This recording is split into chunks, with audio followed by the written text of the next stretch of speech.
السلام عليكم ورحمة الله وبركاته. أهلا بكم معنا في فيديو جديد. أهلا بكم وألف ألف مليون مبروك للنادي الأهلي بفوزه على أوكلاند سيتي 3-0. فوز ساحق، فوز تاريخي، ليلة تاريخية. النادي الأهلي حقق أرقام قياسية، سجل 20 هدف لغاية دلوقتي في كأس العالم.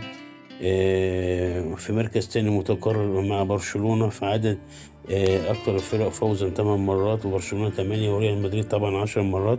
الأهلي قدامه فرص إن شاء الله لو فاز على سايت السواندرز الأمريكي. إن شاء الله المباراة ما بين الدور التاني ما بين الأهلي وسايت السواندرز الأمريكي. إن شاء الله مباراة يوم السبت 4/2 الساعة 7:30 مساء بتوقيت القاهرة، 8:30 بتوقيت مكة المكرمة، على قنوات SSC السعودية 1 و2 والمغربية الأرضية 1.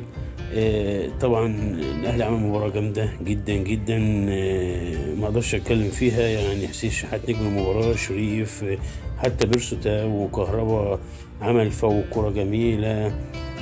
بصراحة كلهم نجوم. محمد هاني نجم برضه فوق العادة. الأهلي عمل كل حاجة.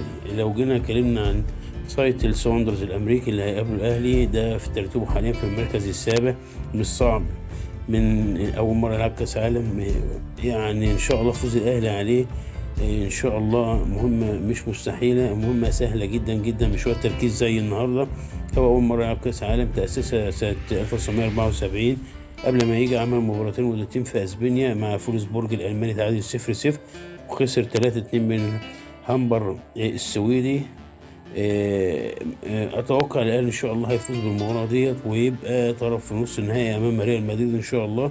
الاهلي بس كولر يحط تشكيل مناسب، يلعب زي النهارده، روح قتاليه عاليه للنادي الاهلي. الف الف مليون مبروك ان شاء الله. نلتقي مع الاهلي وريال مدريد في نص النهائي. والسلام عليكم ورحمه الله وبركاته.